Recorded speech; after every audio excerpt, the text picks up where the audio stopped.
Uma pesquisa realizada, na realidade, uma projeção, né, pela Fundação Oswaldo Cruz, a Fiocruz, que monitora o avanço da Covid-19 no Brasil, considera que Mato Grosso é o novo epicentro da doença no país. E é para falar sobre este assunto que nós vamos conversar ao vivo agora, via Skype, com o pesquisador da Fiocruz, Diego Xavier. Boa tarde, pesquisador. Boa tarde a todos. Pesquisador, qual é a projeção aí da Fundação Oswaldo Cruz, a Fiocruz, para os próximos dias aqui em Mato Grosso com relação ao avanço da pandemia? Bom, o que nós temos observado é que a velocidade, né, de duplicação, né, de casos, a velocidade em que os casos estão dobrando no estado, ela está, da última vez que isso ocorreu, isso aconteceu em cerca de 11 dias. E os óbitos duplicaram em torno de 9 dias. Nesse sentido, é bastante preocupante o que está acontecendo no estado, dado que hoje a ocupação de leitos de UTI já ultrapassa 93%. Né? As grandes cidades, as cidades polos, né, que têm essa infraestrutura de saúde, eles já apresentam esse comportamento de lotação das UTIs. Com isso, o aumento do número de casos, principalmente de casos graves que vão estar demandando esse tipo de atendimento, não vai poder ser realizado. Né? Então, a tendência é que os óbitos acabem aumentando, infelizmente. E nessa projeção aí da Fiocruz, quais seriam os números, pesquisador, para os próximos dias aí, de casos confirmados e também de óbitos? Bom, se o comportamento da velocidade da doença continuar, é esperado que até o dia 10, em torno do dia 10, dia 11 de julho, esteja se alcançando aí mais de cerca de 28 mil casos, né? E, infelizmente, os óbitos, em torno de 1.200 óbitos aí numa perspectiva de até o final da semana. Porque a média aqui de óbitos, né? A média de óbitos tem sido aí entre 35 e 40 nos últimos dias. E já teve muitos dias aí que, pelo balanço da Secretaria Estadual de Saúde, o número de casos confirmados passou de 1.000. É essa progressão aí que o senhor se refere. Exatamente. É bastante importante que a população entenda que é necessário que se fique em casa, que se use máscara. Quem puder ficar em casa tem que ficar em casa. A gente precisa tomar medidas mais enérgicas nesse momento que a doença cresce com velocidade no estado, porque a gente já está num cenário de colapso do sistema de saúde. Então, é muito importante que as recomendações de usar máscara, de manter o distanciamento social, sejam seguidos para que o sistema de saúde tenha um respiro para poder absorver esses novos casos graves que vão estar aparecendo no estado. E qual a previsão aí de recuo no número de casos aí na pandemia?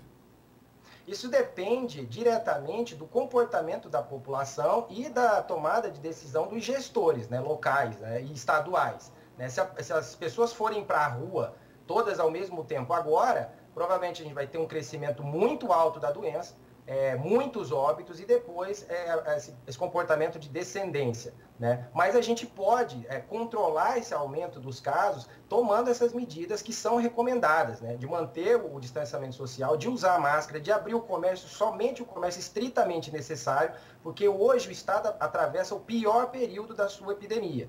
Então, a gente tem como fazer essas medidas por um horizonte de 2 semanas e tentar acompanhar esse avanço da doença e diminuir os danos. Né? Junto com isso, o poder público tem que investir em UTI, né? Tem que investir em suporte especializado de atendimento para a doença. Somente esse tipo de comportamento é que pode poupar algumas vidas. Outro ponto importante é que a atenção básica precisa estar de olho nas pessoas que estão em casa. A gente publicou hoje um estudo da cidade do Rio de Janeiro e a gente viu que os óbitos por domicílio aumentaram muito. Nesse sentido, a atenção básica tem que estar vigilante para tentar evitar que esses casos aconteçam também aí no estado.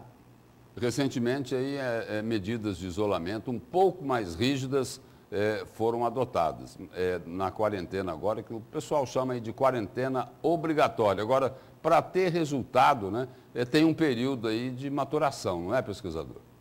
Exatamente. As medidas que a gente toma hoje, a gente só consegue ver o resultado delas daqui a 2 semanas. Um ponto importante da quarentena é que quanto mais ela funciona, mais a população acha que ela é desnecessária. E não é.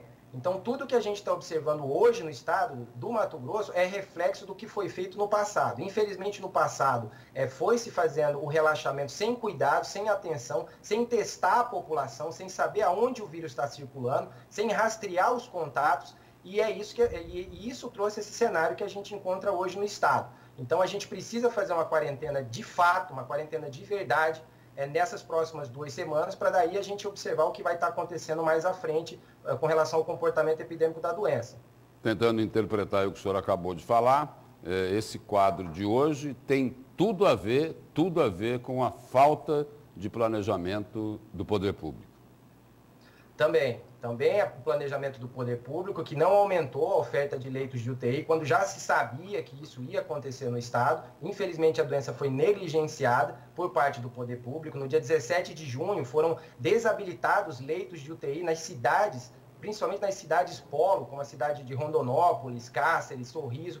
O repasse foi feito até pelo governo federal, mas infelizmente os gestores negligenciaram a doença e esse repasse foi devolvido. Hoje o vírus está cobrando esse preço. Além disso, a população precisa entender que ela faz parte desse processo. Quando eu me previno, quando eu me cuido, eu estou cuidando do meu vizinho. Quando o meu município se cuida, o meu município está cuidando dos municípios vizinhos.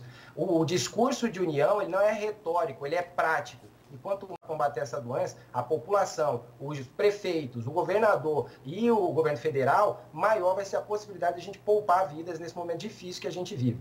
Quer dizer, para sair desse epicentro, dependemos de 2 coisas, né? De gestores, de governantes mais responsáveis e da consciência da população.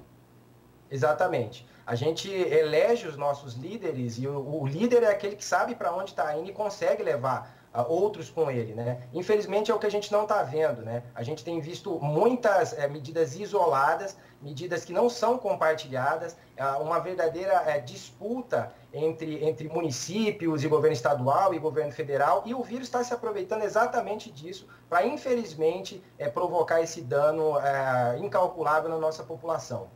Pesquisador, muito obrigado pela presença e pelas informações aqui no Jornal do Meio-Dia. Eu que agradeço. Boa tarde. Boa tarde.